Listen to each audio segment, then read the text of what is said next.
سب کے ہاتھوں میں ایک تیز چاقو دیا، سب عورتیں بیٹھی رہیں، اور پھر زلیخا نے یوسف علیہ السلام کو سجا سنوار کر کے اس ہال میں لے آئی جہاں عورتیں بیٹھی تھیں۔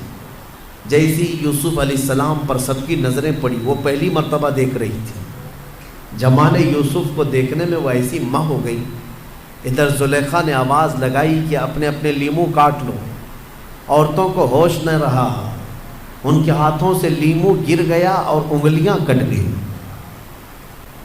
سب کی انگلیاں کٹ گئی۔ اور اللہ تبارک و تعالیٰ فرماتا ہے وَآتَتْ كُلَّ وَاحِدَةٍ مِّنْهُنَّ سِكِّينًا قَالَتِ اخْرُجْ عَلَيْهِنَّ فَلَمَّا رَأَيْنَهُ أَكْبَرْنَهُ وَقَطَّعْنَ أَيْدِيَهُنَّ، سب عورتوں نے اپنی اپنی انگلیاں کاٹ لی، اور پھر اس کے بعد پکار کر کے کیا کہنے لگی، مَا هَذَا بَشَرًا، یہ بشر کیسے ہو سکتا ہے، إِنْ هَذَا إِلَّا مَلَكٌ كَرِيمٌ، یہ تو کوئی آسمانی فرشتہ لگ رہا ہے۔ یوسف علیہ السلام کی ایک جھلک دکھائی گئی، اور اس کے بعد یوسف علیہ السلام واپس چلے گئے۔ اور بعد میں ان خواتین کو پتہ چلا کہ لیمو نہیں کٹا، ہماری انگلیاں کٹی۔ آج میں سورہ یوسف کا وہ حصہ آپ کے سامنے رکھتا ہوں۔ اللہ عز و جل نے خود ارشاد فرمایا نحن نقص علیک احسن القصص، اے محبوب ہم آپ کو ایک سب سے بہترین قصہ بیان کرتے ہیں، سب سے بہترین قصہ بیان کرتے ہیں۔ قصہ ایک گزرے ہوئے ماضی میں پیش آئے ہوئے کسی واقعے کو کہا جاتا ہے، اور اللہ تبارک و تعالیٰ اپنے محبوب کو سنا رہا ہے اور پھر یہ فرما رہا ہے کہ سب سے بہترین قصہ ہے۔ تو اس کا مطلب یہ ہوا کہ قرآن کے جو قصے ہیں وہ دنیا کے سب سے بہترین قصے ہیں۔ مومنین کو چاہیے کہ قرآن میں آئے ہوئے انہی واقعات اور قصوں کو اپنے بچوں کو سنائیں، اور اگر یہ رواج رہا تو یاد رکھیں تمہارے بچے جھوٹے نہیں نکلیں گے، وہ سچ کو سننے کی انہیں عادت پڑ جائے گی، سچ کو سننے کی عادت پڑے گی، کیونکہ قرآن جو کچھ بھی بیان کیا ہے وہ سب کچھ سچ ہے، لا ریب فیہ، اس میں شک کی گنجائش بھی نہیں ہے۔ تو وہ سب سے بہترین قصہ کیا ہے جس کو اللہ تعالیٰ اپنے محبوب کو سنا رہا ہے؟ سورہ یوسف کی شروعات ہوتی ہی اللہ تعالیٰ فرماتا ہے، میں اس کا پورا نچوڑ اور اس کا جو خلاصہ ہے وہ بیان کرتا ہوں۔ بنی اسرائیل کے انبیاء میں سے حضرت یوسف علیہ الصلاۃ والتسلیم ایک جلیل القدر پیغمبر ہیں۔ بنی اسرائیل کون ہوتے ہیں وہ پہلے آپ معلوم کر لیں۔ حضرت یعقوب علیہ السلام جو یوسف علیہ السلام کے والد ہیں، یعقوب علیہ السلام کا نام اسرائیل تھا، ان کا نام اسرائیل، اور ان کے 12 بیٹے ہوئے، ان کے 12 بیٹوں کو ہی بنی اسرائیل کہا جاتا ہے۔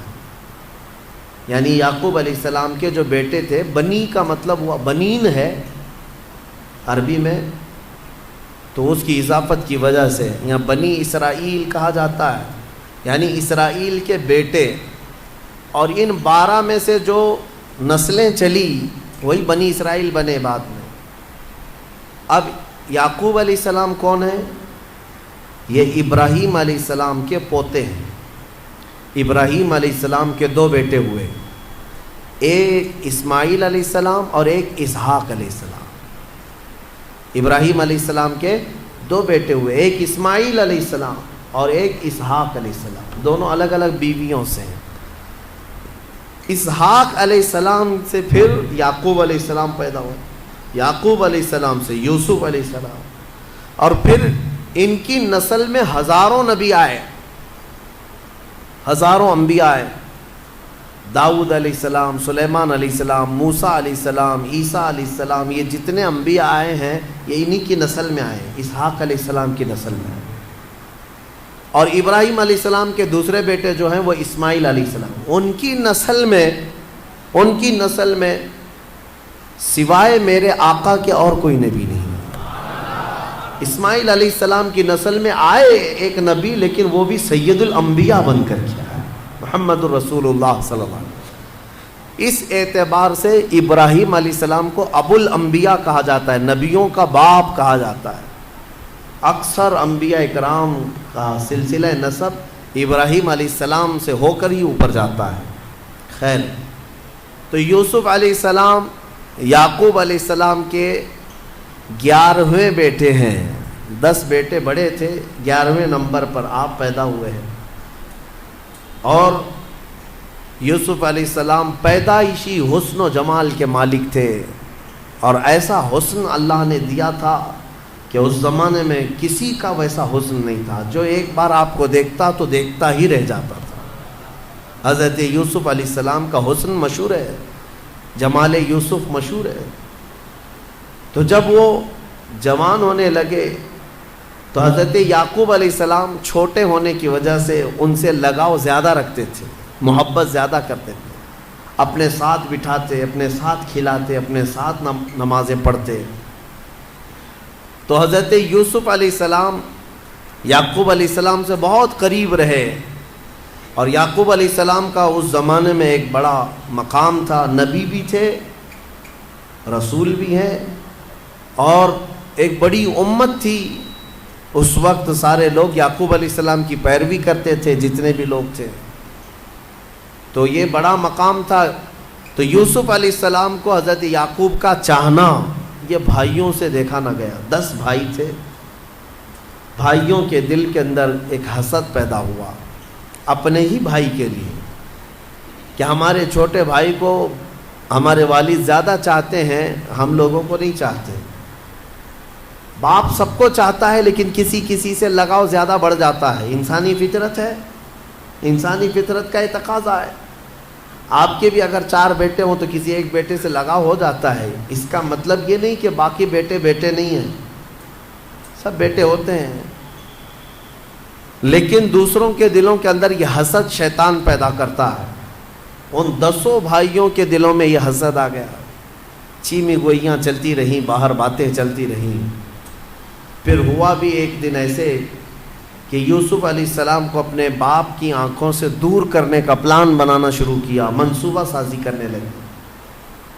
اس سے پہلے ایک بات میں آپ کو بتا دوں، یوسف علیہ السلام نے ایک رات سو کر اٹھنے کے بعد اپنے والد سے کہا کہ میں نے کل رات ایک خواب دیکھا ہے، انی رأیت 11 کوكبا والشمس والقمر رأیتهم لی ساجدین۔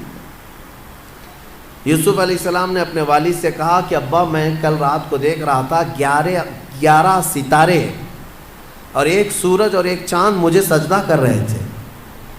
یوسف علیہ السلام نے خواب میں یہ دیکھا، چھوٹی عمر میں دیکھا۔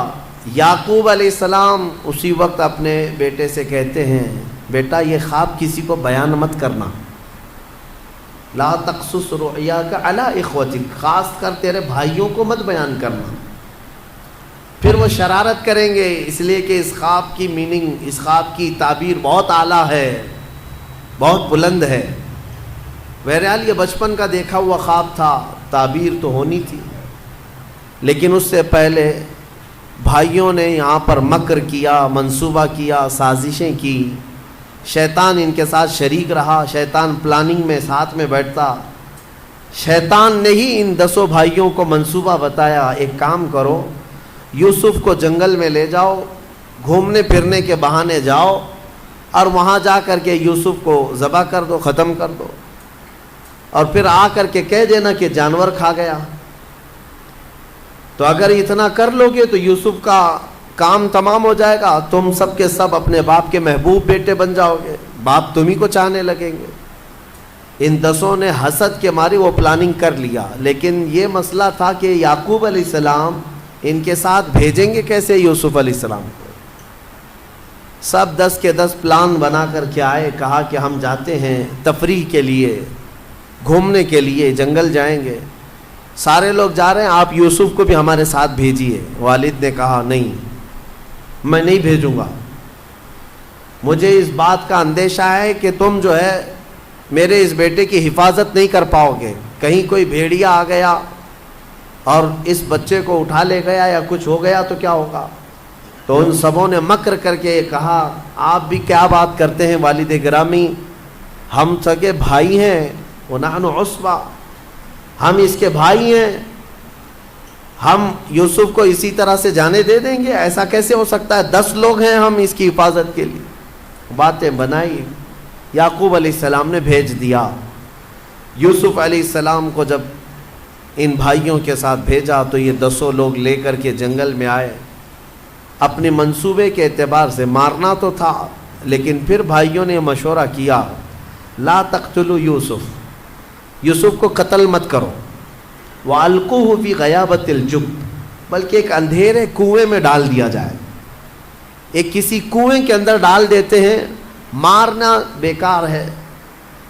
تو وہ ڈرے بھی تھے، مارنے کا ان کا ارادہ کینسل ہوا، اور ان لوگوں نے حضرت یوسف علیہ السلام کو پکڑ کر کے جنگل کے اندر ایک ویران کنواں تھا، اس کنویں میں دھکیل دیا۔ اس میں زہریلے سانپ بھی تھے، کیڑے بھی تھے، پرانا کنواں تھا۔ یوسف علیہ السلام کو اس کنویں میں انہوں نے دھکا جیسی دیا۔ روایت میں ہے کہ یوسف علیہ السلام کنویں میں ابھی نیچے گرنے ہی والے تھے، اس سے پہلے ہی آسمانوں سے جبرائیل امین تشریف لائے۔ جبرائیل علیہ السلام نے اپنے ہاتھوں سے انہیں تھام لیا اور کنویں میں ہی ایک محفوظ جگہ پر بٹھایا، اور سارے موذی جانوروں کو، کیڑے مکوڑوں کو، سانپوں کو کہہ دیا گیا کہ یوسف کو اللہ نے اپنا رسول بنایا ہے، نبی بنایا ہے، تم سب کے سب ان کے احترام میں لگ جاؤ، ان کی حفاظت میں لگ جاؤ۔ تو کوئی وہاں پر کیڑا مکوڑا یوسف علیہ السلام کو غضب نہیں پہنچایا، بلکہ سب حفاظت پر لگے ہوئے تھے۔ وہ قادر مطلق جس سے چاہے اپنے بندوں کی حفاظت کرے، ہاں، موذیوں سے اپنے نبیوں کی حفاظت کرتا ہے۔ موذی یہ لفظ جو ہے کچھ لوگ مودی سمجھ جاتے ہیں۔ موذی کا مطلب ہوتا ہے ایذا دینے والا، یہ زال سے ہے، وہ دال سے ہے، بس نقطے کا فرق ہے ایک ہی چیز۔ بہرحال تو یوسف علیہ الصلوۃ والتسلیم کو کنویں میں محفوظ بٹھا دیا گیا، اور ادھر بھائیوں نے کیا کیا، بھائی سارے آئے اور ایک لومڑی کو پکڑا اور اس کو کاٹ دیا، اور اس کا خون جو ہے یوسف علیہ السلام کے جبے کو لگا دیا۔ جبہ انہوں نے نکال لیا تھا، خون میں ان کا جبہ لت پت کر دیا، اپنے بھی کپڑے تھوڑے خون میں رنگ دیے، اور سب کے سب شام کو روتے دھوتے چلاتے اپنے باپ کے پاس آئے، کہا غضب ہو گیا، حادثہ ہو گیا، ہم کھیل رہے تھے، یوسف کے پاس ایک بھیڑیا آیا اور انہیں اٹھا لے گیا، ہم بچانے کی بہت کوشش کرتے رہے لیکن بھیڑیا کھا گیا، یہ دیکھیے ان کے کپڑے خون میں لگے ہوئے ہیں، ہم بھی خون میں لت پت ہیں۔ یعقوب علیہ السلام ان کی باتوں کو سنتے رہے۔ قرآن کہتا ہے وَجَاءُوا أَبَاهُمْ عِشَاءً يَبْكُونَ قَالُوا يَا أَبَانَا إِنَّا ذَهَبْنَا نَسْتَبِقُ وَتَرَكْنَا يُوسُفَ عِندَ مَتَاعِنَا فَأَكَلَهُ الذِّئْبُ، بھیڑیا کھا گیا، اور آپ شاید یقین نہ کریں گے لیکن یہی سچ ہے ہمارے باپ، اے والد گرامی یہی سچ ہے۔ اب کرتے کیا؟ حضرت یعقوب علیہ السلام صبر کر رہ گئے اور بہت غم کے عالم میں روئے۔ یعقوب علیہ السلام اتنا روئے اپنے بیٹے کی جدائی میں کہ ان کی آنکھیں چلی گئیں۔ حضرت یعقوب علیہ السلام کی آنکھوں کی بینائی ختم ہو گئی، وہ اپنے بیٹے کی جدائی کے غم میں بے انتہا روتے رہے۔ اور اس کے بعد پلاننگ جس کام کے لیے کی گئی تھی وہ الٹی پڑ گئی۔ ہوا یہ کہ یعقوب علیہ السلام پہلے جتنا ان کو چاہتے تھے اس سے زیادہ ان کو دور کر دیا، یہ 10 کو دور کر دیا۔ جسے اکثر یہ ہوتا ہے کہ ناجائز طریقے سے کچھ چیزیں حاصل کرنے کی کوشش کرتا ہے تو آدمی جو ہے وہ بھی ختم کر جاتا ہے۔ وہ اپنے باپ کی نگاہوں میں معتوب ہو گئے اور دور رہنے لگے۔ یعقوب علیہ السلام نے ان کو اپنے نظروں سے ہمیشہ کے لیے دور رکھا کہ انہوں نے دھوکہ کیا اپنے بھائی کے ساتھ۔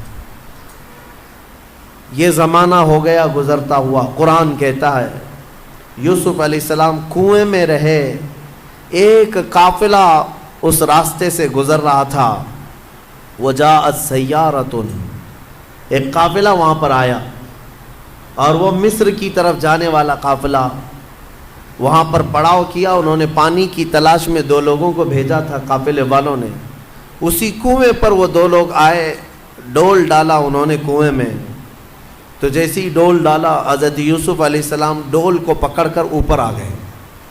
تو جیسے ہی وہ اوپر آئے وہ دونوں دیکھ کر کے حیرت میں رہ گئے. قال یا بشرا ھذا غلام، کیا خوشخبری ہے دونوں کے لیے کہ اتنا حسین و جمیل غلام مل گیا ہمیں، اتنا خوبصورت. اور وہ لے کر کے یوسف علیہ السلام کو قافلے میں لے آئے، امیر قافلہ کو دیا. تو اس وقت یہ غلامی کا دور تھا کہ ایک آدمی بھی مل جائے تو اسے بازار میں بیچا جاتا تھا یا غلام کے طور پر رکھا جاتا تھا. یوسف علیہ السلام اتنے حسین تھے کہ پورا قافلہ انہی کو دیکھتا رہ گیا، انہی کو دیکھتا. اور جب سفر شروع ہوا، جہاں جہاں سے گزرتے یوسف علیہ السلام کی جھلک دیکھنے کے لیے لوگ بے قرار رہتے. مصر کے بازار میں پہنچے تو قافلے کے امیر نے یہ سوچا کہ مفت میں یوسف کو کیوں دکھاؤں. اس نے آپ کو چھپا کر رکھا اور دیکھنے کے لیے ایک ایک اشرفی ریٹ لگایا، قیمت لگایا. سونے کا ایک سکہ دو اور یوسف کو دیکھ کر کے جاؤ. لوگوں میں یہ بات پھیل گئی کہ بہت ہی حسن و جمال کا مالک ایک شہزادہ آیا ہے. دیکھتے رہے دوپہر تک، ایک ایک اشرفی دے کر لوگ دیکھتے رہے. پھر اس نے دوپہر کے بعد قیمت بڑھا کر 10 اشرفیاں کر دی. 10 اشرفی دے کر کے بھی لوگ دیکھنے لگے. شام میں 100 اشرفی بنا دیا. 100 سونے کے سکے دو اور یوسف کو دیکھو. ایک ہی دن میں وہ پتہ نہیں کتنا کما گئے، صرف یوسف علیہ السلام کو دیکھنے کے لیے. مصر ٹوٹ پڑا تھا، بازار میں پورا ہنگامہ تھا. یہ باتیں پھیلتی رہیں. عزیز مصر جو اس وقت گورنر ہوتا، مصر کا جو بادشاہ تھا، اس کی بیوی جو زلیخا ہے، عزیز مصر کی بیوی ہے، قرآن میں ان کا بھی ذکر آیا ہے. تو عزیز مصر کے گھر بھی یہ خبر پہنچی کہ ایک نوجوان ایسا آیا ہے جس کے حسن سے سب اجالا ہی اجالا ہے. بازار میں سارے لوگ ٹوٹ پڑے ہیں انہیں دیکھنے کے لیے. تو یہ بھی دیکھنے کے لیے گئے عزیز مصر اور اس کی بیوی. دیکھ کر آنے کے بعد زلیخا کو یہ لگنے لگا کہ میں کسی بھی طرح سے اس نوجوان کو حاصل کر لوں اپنے گھر کے لیے. وہ شادی شدہ خاتون تھیں. یوسف علیہ السلام ابھی جوان تھے. تو زلیخا نے اپنے شوہر کو اصرار کیا کہ کسی طرح یوسف کو خریدا جائے. قیمت جو لگی وہ اس زمانے میں مصر کی آدھی سلطنت کے قریب. عزیز مصر نے اپنی آدھی دولت دے کر یوسف علیہ السلام کو خرید لیا زلیخا کی اصرار پر. حضرت یوسف علیہ السلام کو کس لیے خریدا تھا؟ زلیخا کی جو نیت تھی وہ قرآن کہتا ہے کہ وَقَذَلِكَ مَكَّنَّا لِي عَسَىٰ أَن نَتَّخِذَهُ وَلَدًا. زلیخا نے یہ کہا تھا کہ ہم اپنا بیٹا بنا لیں گے یوسف کو، ہمارے گھر میں اولاد نہیں ہے. خرید کر کے لایا گیا اور اپنے گھر پر رکھے. یوسف علیہ السلام عزیز مصر کے گھر پہنچے ہیں. یہ سفر یوسف بھی دیکھو کہاں سے کہاں، نبی کا سفر کہاں سے ابتدا ہوئی اور کہاں تک پہنچتے ہیں. میرے عزیزو، خدائے قدیر و جبار کی حکمتیں کوئی نہیں جانتا. یوسف علیہ السلام کو عزیز مصر کے گھر پہنچایا. زلیخا کی دن بدن محبت بڑھتی گئی، یہاں تک کہ قرآن کہتا ہے قد شغفہا حبا. وہ یوسف علیہ السلام کی محبت میں ڈوب گئی، بے پناہ محبت کرنے لگ گئی. اب محبت کا انجام پھر ایک دن ایسا ہوا کہ ایک بند کمرے میں زلیخا نے ہاتھ بڑھایا یوسف علیہ السلام کی طرف. تو یوسف علیہ السلام نے اپنا دامن چھڑایا اور اس گھر سے باہر نکلنے لگے. زلیخا نے پیچھے سے دامن پکڑ کر کھینچا تو آپ کا دامن مبارک تھوڑا سا پھٹ گیا. لیکن ایک گناہ یا ایک خطا کی طرف نبی کبھی توجہ بھی نہیں کر سکتے، تصور بھی نہیں ہو سکتا. یوسف علیہ السلام وہاں سے نکلے. ایک جملہ ہے بڑے حکیم نے فرمایا تھا، نبیوں کے دامن میں پیوند تو ہو سکتا ہے لیکن دھبا نہیں ہوتا. گناہ کا دھبا نہیں ہو سکتا، پیوند تو ہو سکتے ہیں. یوسف علیہ السلام نکلے تو زلیخا کو اس بات پر غصہ آیا کہ میں نے اپنے شوہر کی آدھی دولت دے کر اس کو خریدا اور یہ میری خواہش کے طور پر نہیں آتا، میرے قریب نہیں آتا. تو اس نے زلیخا نے سیدھے یوسف علیہ السلام پر الزام لگایا. کس بات کا الزام لگایا؟ کہ یوسف میری طرف بڑھنے کے لیے آیا تھا. تو یہ معاملہ عزیز مصر کے پاس پیش کیا گیا. عزیز مصر کے پاس جب آیا یہ معاملہ تو جو بڑے بڑے دانشور تھے سبوں نے بیٹھ کر کے یہ کہا کہ یہ دو ہی تھے، کیسے پتہ چلے کس نے کیا کیا ہے. تو پھر فیصلہ یہ ہوا کہ دامن کو دیکھا جائے. ان کان قمیصہ قد من قبل فصدقت وهو من الکاذبین. اگر دامن سامنے سے پھٹا ہے تو زلیخا سچ کہہ رہی ہے کہ یوسف کا ارادہ برا تھا. وَإِن كَانَ قَمِيصُهُ قُدَّ مِن دُبُرٍ فَكَذَبَتْ وَهُوَ مِنَ الصَّادِقِينَ.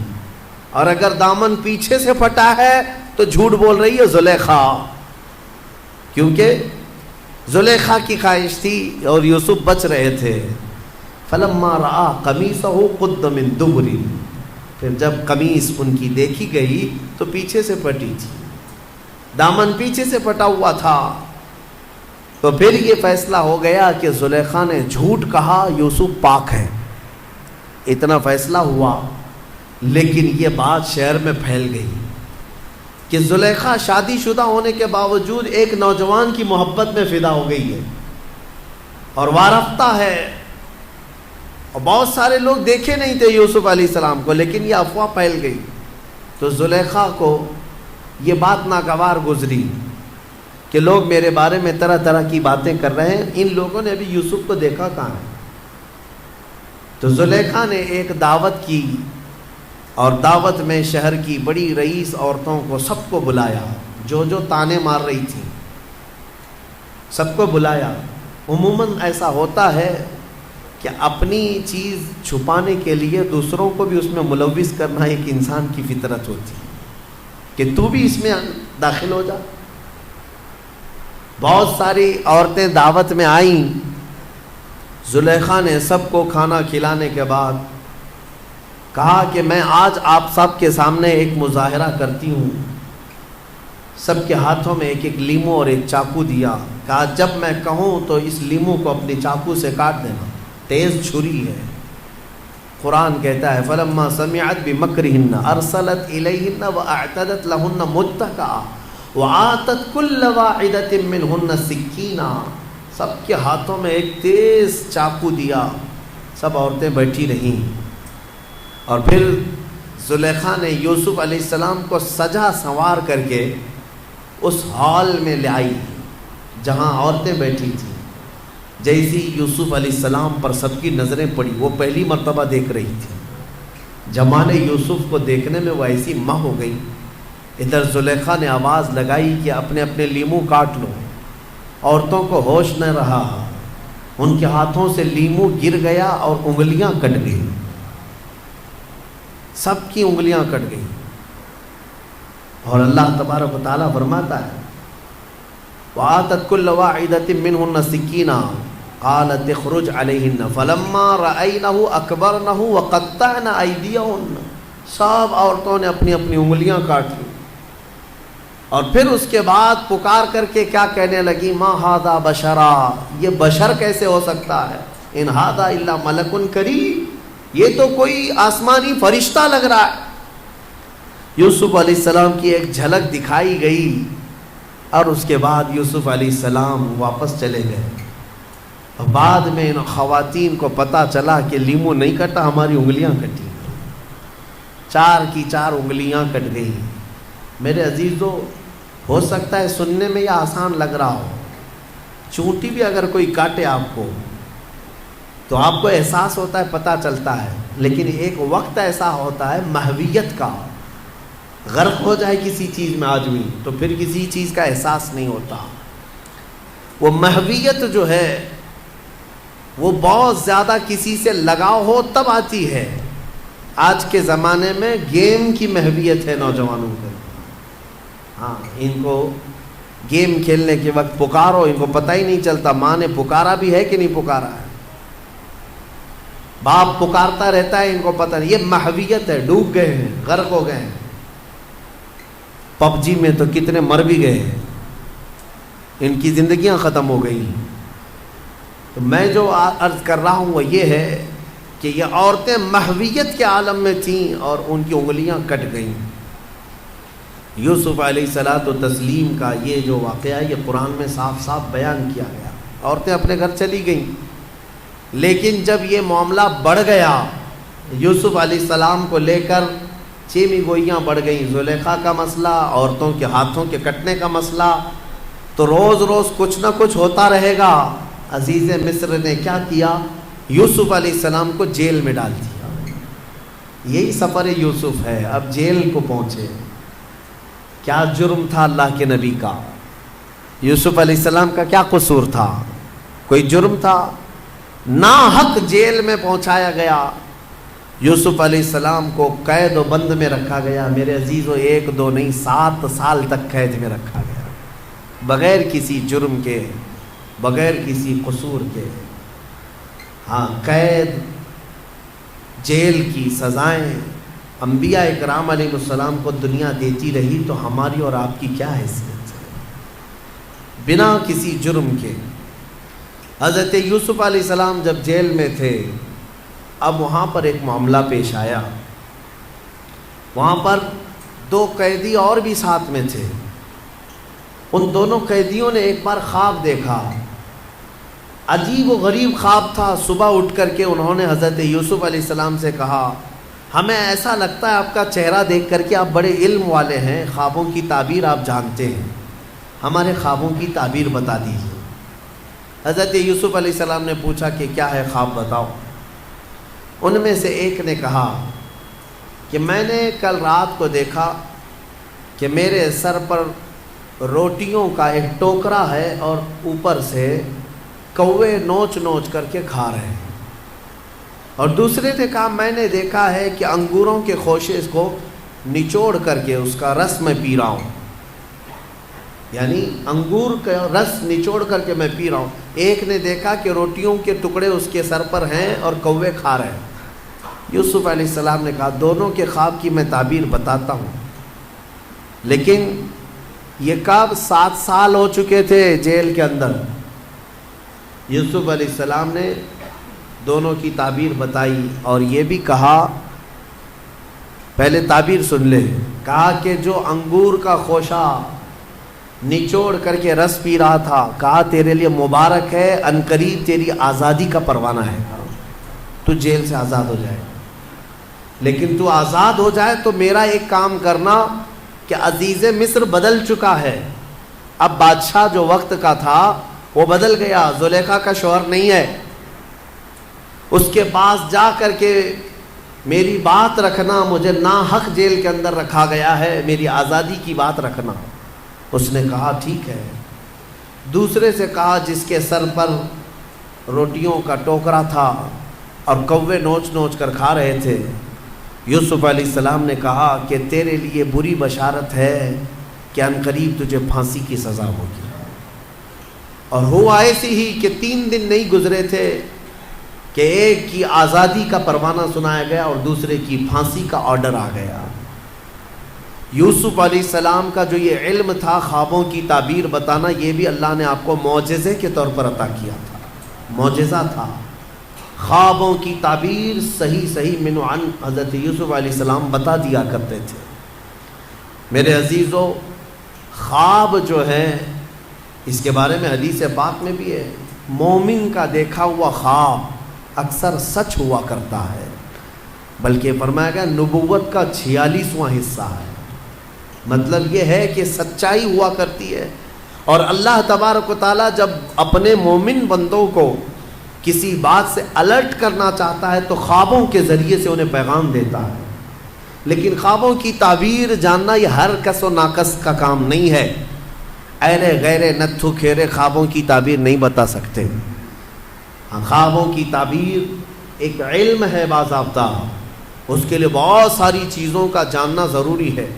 اور خواب دیکھے ہو تو ہر کسی سے بیان بھی مت کرو، فرمایا گیا کہ اس سے بیان کرو جو خوابوں کی تعبیر کا علم رکھتا ہے، عالم دین ہے یا عالم باعمل ہے، اس کے پاس تم اپنے خواب بیان کر سکتے ہو۔ ہر ایک کے سامنے خواب بیان کرنا بھی نہیں چاہیے، مومنوں کو یہ کہا گیا ہے۔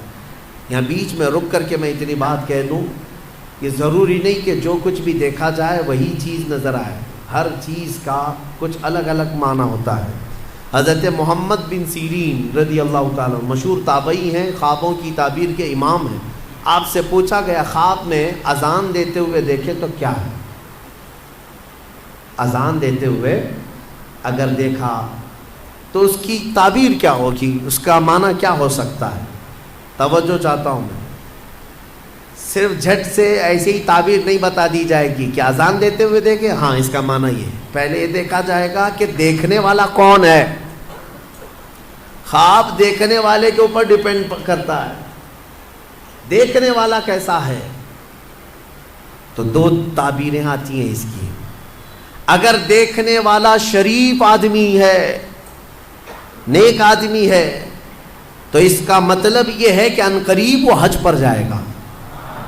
اذان دیتے ہوئے دیکھا یا سنا، اور وہ بھی قرآن کی آیت سے انہوں نے ثابت کیا، وَأَذِّن فِي النَّاسِ بِالْحَجِّ۔ اذان دیتے ہوئے اگر نیک آدمی نے دیکھا، پابند صوم و صلاۃ ہے، تو اس کا معنی ہے کہ وہ حج پر جائے گا۔ اور اگر فاسق و فاجر ہے، بے عمل ہے، اس نے دیکھا اذان دیتے ہوئے، تو اس کا معنی یہ ہے کہ عنقریب وہ چوری میں پکڑا جائے گا۔ زمین آسمان کا فرق ہے تعبیروں میں، ایک ہی اذان ہے، دیکھنے والے کے اوپر ڈیپینڈ کرتا ہے۔ ایک حج پہ جا رہا ہے اور ایک جیل جا رہا ہے، چوری میں پکڑا جائے گا۔ اس کو بھی انہوں نے قرآن کی آیت سے ثابت کیا، فَأَذَّنَ مُؤَذِّنٌ أَيَّتُهَا الْعِيرُ إِنَّكُمْ لَسَارِقُونَ۔ قرآن پاک میں یہ دونوں جگہ پر اذان کا لفظ آیا۔ اسی طرح سے ایک اور بات میں عرض کر دوں، حضرت زبیدہ خاتون جو خلیفہ ہارون رشید کی بیوی ہیں، انہوں نے ایک رات خواب دیکھا تھا، بہت بھیانک خواب دیکھا۔ بہت سارے مرد مل کر کے ان کی عزت لوٹ رہے تھے، عصمت دری کر رہے تھے۔ وہ ڈر گئی صبح اٹھ کر کے۔ یہ وہی زمانہ ہے جب حضرت محمد بن سیرین موجود تھے۔ زبیدہ خاتون نے اپنی ایک خادمہ کو بلایا اور کہا حضرت محمد بن سیرین کے پاس جا، ایک خواب کی تعبیر پوچھ کر کیا، لیکن یہ کہنا کہ تو نے دیکھا خواب۔ عیب ہے نا، بادشاہ کی بیوی اگر ایسا خواب دیکھی ہے تو شرمندگی کی بات ہے کہ کیا کیا دیکھتی ہے خواب میں، لوگ باتیں بنائیں۔ تو خادمہ سے کہا کہنا کہ تو نے دیکھا۔ وہ گئی خادمہ اور جا کر کے حضرت محمد بن سیرین سے کہتی ہے کہ حضور کل رات میں نے ایک بھیانک خواب دیکھا ہے۔ کہا کیا دیکھا؟ کہا بہت سارے مرد مل کر میری عزت لوٹ رہے تھے، عصمت دری کر رہے تھے۔ تو حضرت محمد بن سیرین نے خواب پورا سننے کے بعد پوچھا تو کیا کرتی ہے؟ تو کیا کرتی ہے؟ تو اس نے کہا میں کنیز ہوں، دربار کی کنیز ہوں، خادمہ ہوں۔ حضرت محمد بن سیرین ہنسنے لگے، کہا تیری حیثیت ہی نہیں، تو یہ خواب دیکھ ہی نہیں سکتی، تو نے نہیں دیکھا یہ خواب، جھوٹ بول رہی ہے، جھوٹ بول رہی ہے۔ اس نے کہا آپ کو اس سے کیا مطلب؟ کہا بتا صحیح کس نے دیکھا، میں تعبیر بتا دوں۔ اس خادمہ نے کہا آپ نے تو پکڑ لیا ہے، یہ میری ملکہ زبیدہ خاتون نے دیکھا۔ تو حضرت محمد بن سیرین نے کہا ٹھیک ہے، جاؤ اپنی ملکہ اپنی زبیدہ سے یہ بشارت دے دینا کہ اس خواب کی تعبیر کوئی گھناؤنی نہیں ہے، عنقریب وہ ایک ایسا کام کرے گی جس سے پوری امت فائدہ اٹھائے گی، نیک کام کرے گی۔ اور اس خواب کی تعبیر ہی ہے کہ زبیدہ خاتون نے دریائے دجلہ سے لے کر عرفات کے میدان تک ایک نہر بنائی حاجیوں کے پانی پینے کے لیے۔ ہاں، ایک نہر زبیدہ خاتون نے اپنے پیسوں سے بنوائی تھی۔ حاجی عرفات کے میدان میں بڑے پیاسے ہوتے تھے، وہاں پانی کا انتظام نہیں، تو اس نے پانی کا انتظام کروایا، اور وہ نہر زبیدہ کی باقیات اور آثار آج بھی موجود ہیں مکہ میں، آج بھی ہیں۔ اور جانتے ہیں اس نہر سے 1200 سال تک حاجی پانی پیا کرتے تھے۔ تو ایک امت، بہت بڑی امت نے نفع اٹھایا۔ تو خواب کا مطلب یہ نہیں ہے کہ جو دیکھا وہی ہو جائے گا۔ کبھی کبھار موت کی تعبیر زندگی سے ہے، کسی کے انتقال کی تعبیر اس کی زندگی سے کی جاتی ہے۔ بہرحال حضرت یوسف علیہ السلام کا یہ معجزہ بھی تھا، خوابوں کی تعبیر آپ بیان کرتے ہیں۔ ان دونوں کی تعبیر بیان کی آپ نے، وہ دونوں صحیح نکلے۔ لیکن ہوا یہ کہ جو آزاد ہوا بندہ وہ باہر آیا، موج مستی میں بھول گیا یوسف علیہ السلام کی بات عزیز مصر تک پہنچانا بھول گیا۔ قرآن کہتا ہے فَأَنْسَاهُ الشَّيْطَانُ، شیطان اس کو بھلوا دیا، اور اس پر اور 7 سال گزر گئے۔ یوسف علیہ السلام کے 14 سال جیل کے، 14 سال قید کے۔ پھر ایک وقت ایسا آیا کہ جو مصر کا بادشاہ تھا اسی نے خواب دیکھا، اس نے ایک عجیب و غریب خواب دیکھا، وہ پریشان تھا۔ دوسرے دن صبح اٹھا، سارے نجومیوں کو جمع کیا اور سب کو جمع کر کے کہنے لگا وقال الملك انی ارى 7 بقرات سمان یاکلهن 7 عجاف و7 سنبلات خضر واخر یابسات۔ کہتا ہے کہ کل میں نے عجیب و غریب خواب دیکھا ہے، 7 بھینسیں موٹی تازی اچھی خاصی 7 بھینسیں دیکھا، اور پھر 7 گھاس کے جو اوٹ ہوتے ہیں، 7 ہری ہری گھاسوں کے اوٹ تھے، اور پھر 7 سوکھی گھاسوں کے اوٹ۔ اس کا مطلب کیا ہے؟ کیا ہو سکتا ہے؟ ہاں، بادشاہ کے دربار میں چاپلوس بہت سارے ہوتے ہیں، اٹکل پچھو مارتے رہتے ہیں، ادھر کا ہو سکتا ہے ادھر کا ہو سکتا ہے، لیکن بادشاہ کو کوئی بات جمی نہیں، یہ بھی نہیں سمجھ میں آ رہا، یہ بھی نہیں سمجھ میں۔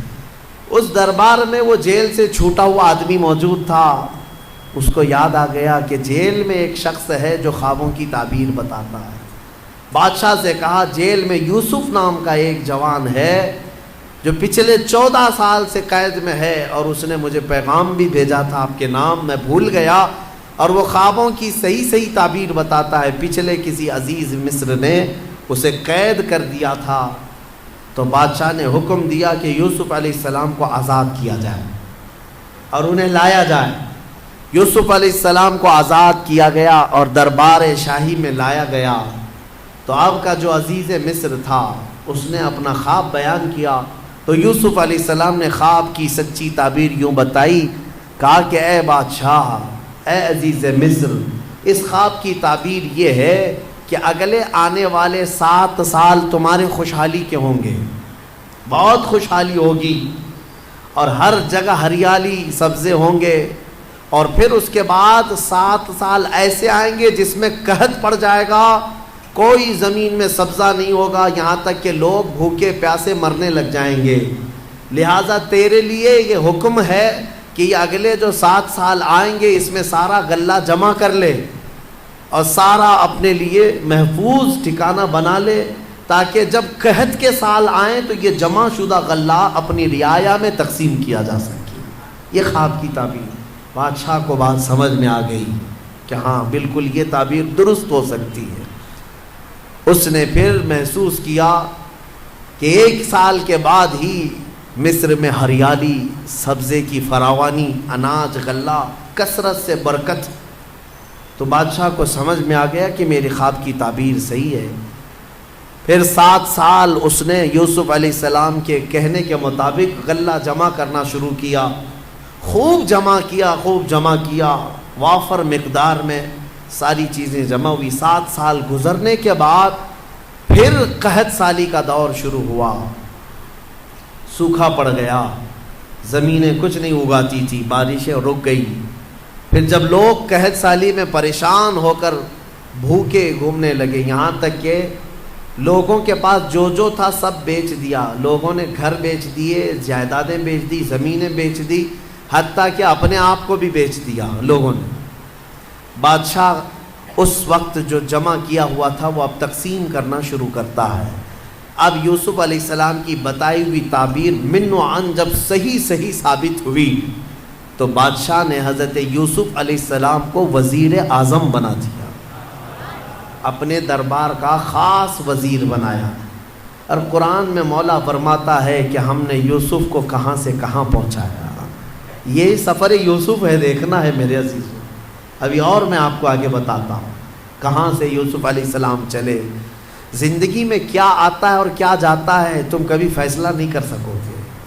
یوسف علیہ السلام وزیر اعظم کے منصب پر قائم ہوئے، اور پھر جب قحط سالی کا دور شروع ہوا تو وہ وقت بھی آیا کہ جب لوگ بھوکے پیاسے بادشاہ کی طرف آتے، بادشاہ غلہ اور اناج تقسیم کرتا، ادھر یعقوب علیہ السلام کے جو 10 بیٹے تھے وہ اپنے گاؤں میں بھی قحط سالی کے شکار ہو چکے تھے، اور جب انہیں خبر پہنچی کہ مصر کے بادشاہ سے غلہ اور اناج تقسیم ہو رہا ہے، تو انہوں نے حضرت یعقوب علیہ السلام سے کہا، اچھا وہاں پر ایک مسئلہ یہ ہو گیا تھا، یوسف علیہ السلام کے جانے کے کچھ سالوں بعد یعقوب علیہ السلام کے گھر ایک اور بیٹے کی ولادت ہوئی جن کا نام بنیامین تھا، بنیامین۔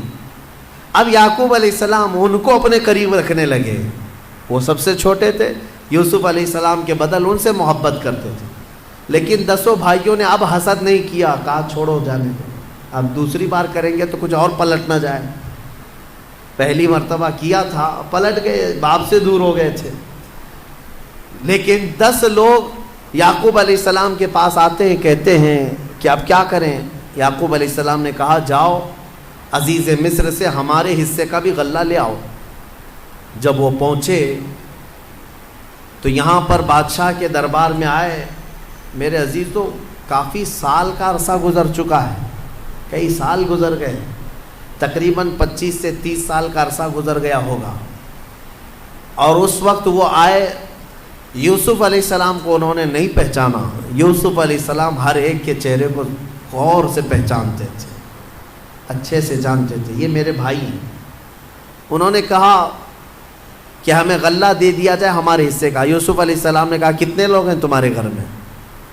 کہا ہم 10 ہیں، ہمارے باپ ہیں۔ کہا اور بھی ہے؟ کہا ہاں ایک چھوٹا بھائی ہے ہمارا۔ یوسف علیہ السلام کو اس بات کی خبر تھی کہ ان کے ایک چھوٹے بھائی کی ولادت ہوئی ہے اور باپ انہیں زیادہ چاہتے ہیں۔ یوسف علیہ السلام نے کہا تمہیں غلہ اور اناج اس وقت تک نہیں دیا جائے گا جب تک وہ چھوٹا بھائی بھی نہیں آئے گا، جاؤ اس کو ساتھ لے آؤ۔ وہ سب کھڑے رہے اور کہا کہ یہ تو نہیں ہوگا، ہمارے باپ بھیجیں گے نہیں۔ کہا کیوں نہیں بھیجیں گے؟ کہا اس سے پہلے ہمارے ایک بھائی کے ساتھ حادثہ ہوا ہے۔ وہ بتا رہے یوسف علیہ السلام، یوسف علیہ السلام سے وہ کہہ رہے ہیں اس سے پہلے ہمارے بھائی کے ساتھ ایسا حادثہ ہوا ہے، اب ہمارے باپ نہیں بھیجیں گے۔ حضرت یوسف علیہ السلام نے کہا نہیں بھیجیں گے تو غلہ نہیں دیں گے ہم، جب تک وہ نہیں آئے گا نہیں دیں گے، واپس جاؤ۔ واپس بھیج دیا۔ روتے ہوئے آئے، اپنے باپ سے کہا، یوسف علیہ السلام یہ یعقوب علیہ السلام سے کہا بادشاہ کا وزیر اعظم بڑا سخت ہے، وہ کہتا ہے کہ جب تک آپ اپنے اس چھوٹے شہزادے کو نہیں بھیجیں گے۔ حضرت یعقوب علیہ السلام پھر رونے لگے کہ تم پہلے کی طرح ویسی کرو۔ سب قدموں میں گر پڑے، کہا اب ہمارا یقین کرے، ہم اس بار ایسا نہیں ہونے دیں گے۔ یعقوب علیہ السلام نے اپنے چھوٹے بیٹے کو بھیج دیا ان کی باتوں پر، بنیامین کو لے کر کے آ گئے۔ یہ 10 بھائی لے کر کے آئے، جب پہنچے یوسف علیہ السلام کے پاس، کہا دیکھو یہ ہمارا چھوٹا بھائی ہے، آپ کے حکم پر ہم اسے لے آئے۔ کہا ٹھیک ہے، سب کا حصہ دے دیا جائے گا۔ یوسف علیہ السلام خود ہی اناج تقسیم کر رہے تھے، غلہ تقسیم کر رہے تھے، تو غلہ تقسیم کرتے کرتے آپ نے سونے کی کھٹوری تھی وہ بنیامین کے تھیلے میں ڈال دیا، یوسف علیہ السلام نے خود ہی ڈال دیا۔ سب کو جو جو غلہ تقسیم ہو رہا تھا سبوں نے لے لیا۔ اب وہ سونے کی کھٹوری چھوٹے بھائی کے غلے میں چلی گئی۔ ابھی یہ بھائی باہر نکلے تھے، وزیر اعظم یوسف علیہ السلام نے اعلان کر دیا کہ بادشاہ کے شاہی خزانے کی کھٹوری چوری ہو گئی ہے، سب کی تلاشی لی جائے۔ سب کو روک دیا گیا، ناکہ بندی ہو گئی۔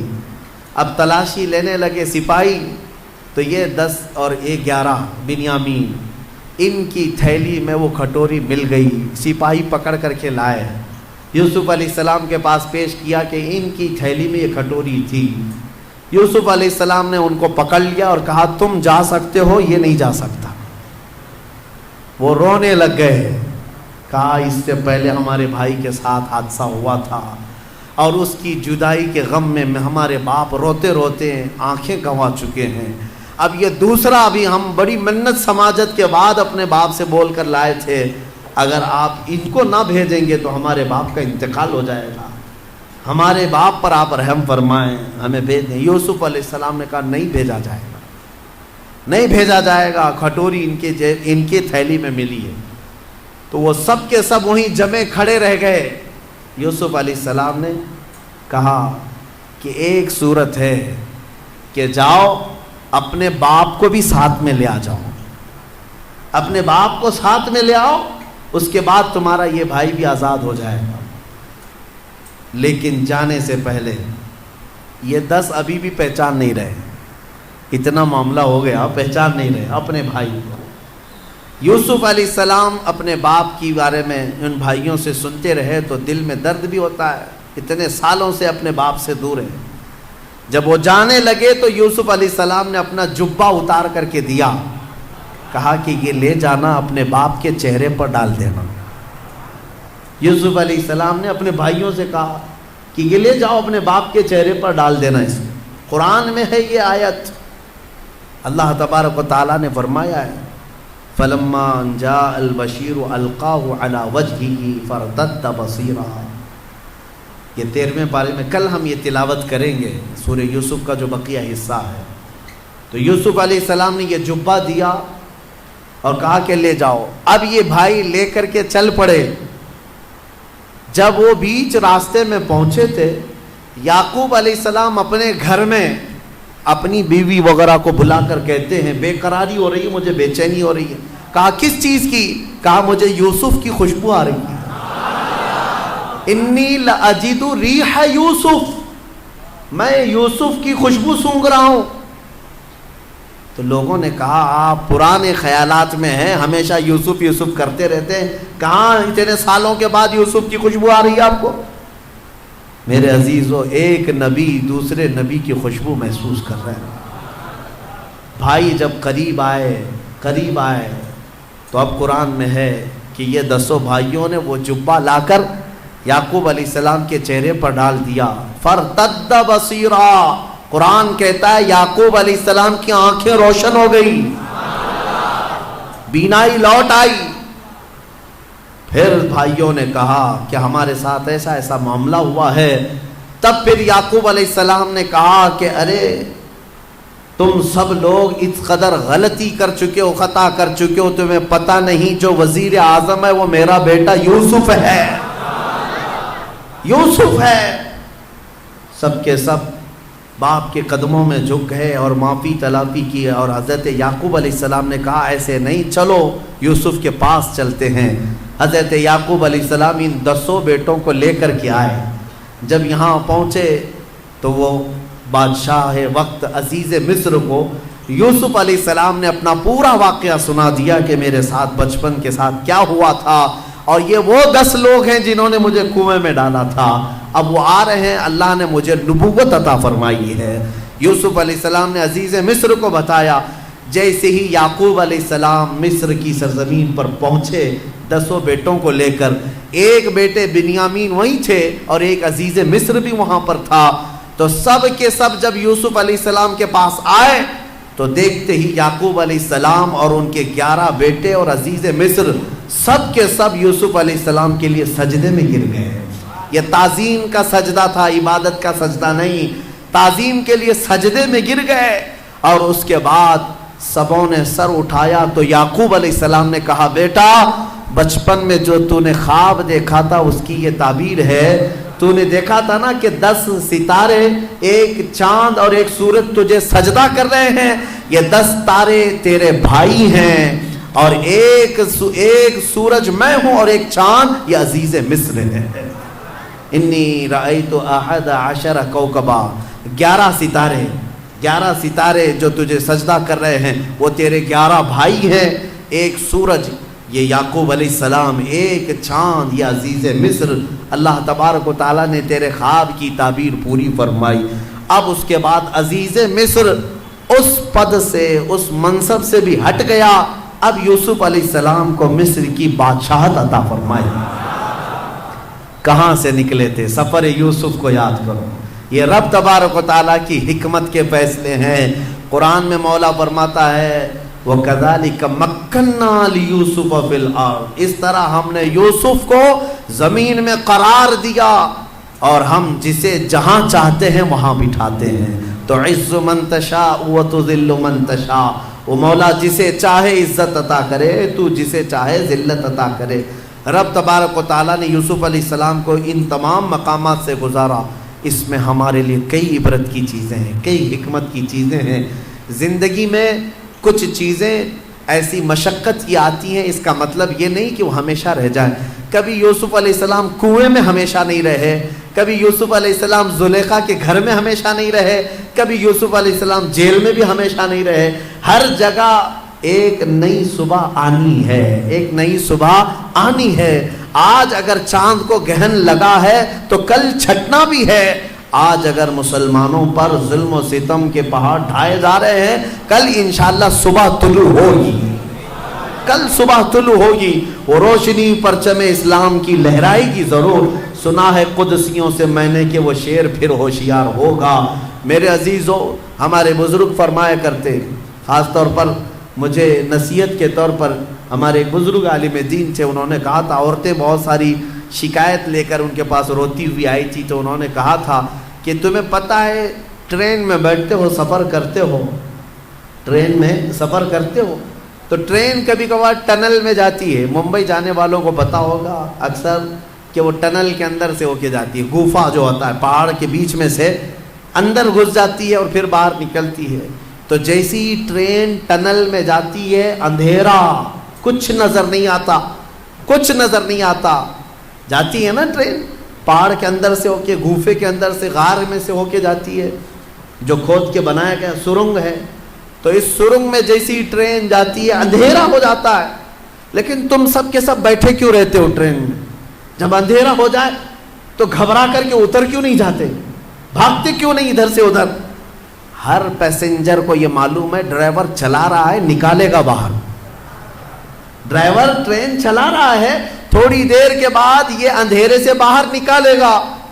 تو فرماتے ہیں ہمارے بزرگ کہ اے نادان ڈرائیور کے، ٹرین کے ڈرائیور پر جب تجھے اتنا بھروسہ ہے کہ وہ ٹنل کی اندھیریوں سے نکال سکتا ہے تو اس رب الارباب پر کیوں نہیں یقین ہے جو زندگی کی اندھیریوں سے نکال کر تجھے اجالے میں ضرور لائے گا. ایک دن آئے گا جب تو اپنی مصیبتوں اور مشقتوں سے نکلے گا اور پھر اجالا ضرور دیکھے گا. کوئی رات ایسی نہیں جس کے بعد صبح نہیں آنی، صبح آئے گی. کوئی رات ایسی نہیں جس کے بعد صبح نہیں آئے گی، آئے گی، صبح آئے گی.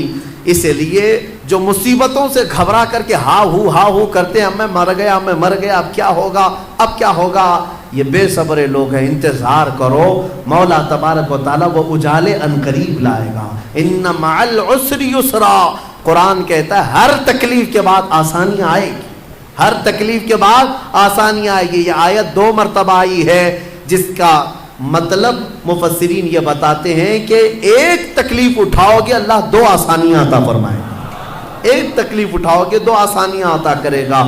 بہت ساری اس میں باتیں ہیں حکمت کی سورہ یوسف میں، بس وقت زیادہ ہو چکا. لیکن یہ سب سے بہترین قصہ جس کو قرآن خود کہتا ہے احسن القصص، سب سے بہترین قصہ ہے. اپنے بچوں کو سنایا کرو. اس کی ایک لذیذ بات، اس پورے واقعے کی ایک لذیذ بات جو ہمیں عشق مصطفیٰ میں جھنجھوڑ دیا کرتی ہے، وہ یہ ہے کہ امام اعظم ابو حنیفہ کے پاس ایک شخص آیا اور کہا کہ مومن کی روح نکالی جاتی ہے، کافر کی روح نکالی جاتی ہے، آپ کہتے ہیں دونوں کو الگ الگ انداز میں. کہا ہاں، ایک گنہگار کی، کافر کی روح نکالی جائے تو ایسے جیسے ریشم کا کپڑا کانٹوں کے جھاڑ میں ڈال کر کھینچے تو جیسے اس کے تار نکلتے جاتے ہیں ایسے روح نکالنے کا درد ہوتا ہے. کہا پھر مومن کی روح ایسے نکالی جاتی ہے جیسے گندھے ہوئے میدے کے آٹے میں کوئی بال پھنساؤ اور نکال لیا جائے، اتنی آسانی سے. کہا یہ کیسے؟ امام اعظم رحمۃ اللہ تعالی علیہ نے فرمایا موت روح نکالنے کا یہ جو فرق ہے، سورہ یوسف پڑھو سمجھ میں آئے. وہ بندہ گیا سورہ یوسف پڑھا، کہا اس میں موت کا ذکر ہی نہیں ہے. کہا پھر پڑھو. پھر پڑھ کیا ہے؟ کہا موت کا ذکر ہی نہیں ہے. کہا پھر کیا ذکر ہے؟ کہا یوسف و زلیخا کا واقعہ ہے. کہا تو نے یہ تو پڑھا کہ زلیخا نے عورتوں کو بلایا، دعوت کیا تھا. کہا ہاں پڑھا ہے. کیا کیا؟ کہا سبوں کے ہاتھ میں چھری دی اور لیمو دیا. کہا پھر کیا کیا؟ کہا یوسف کو بلایا اور کاٹنے کا کہا. کہا پھر کیا ہوا؟ عورتوں نے لیمو نہیں کاٹا، لیمو گر گیا، انگلیاں کاٹ لی. امام نے پوچھا کاٹی یا کٹ گئی؟ کاٹی یا کٹ گئی؟ کہا کٹ گئی. کہا کیوں؟ انہیں پتا ہی نہیں تھا. اس لیے کہ جان بوجھ کر کے تو کوئی نہیں کاٹ سکتا, جان بوجھ کر کے کوئی نہیں کاٹ سکتا. وہ یوسف کو دیکھنے میں مشغول تھی, کٹ گئی. امام اعظم نے کہا میں اسی سے یہ تفسیر اخذ کرتا ہوں کہ مومن کی جب روح نکلنے والی ہوتی ہے تو اس کے سرہانے میرے آقا تشریف لاتے ہیں.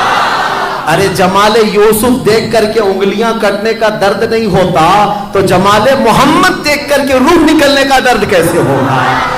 ہاں, حضور کا دیدار کرتا رہے گا اور ادھر روح نکلتی رہے گی. یہی تو ایک مومن کی طلب بھی ہونی چاہیے, طرب بھی ہونی چاہیے.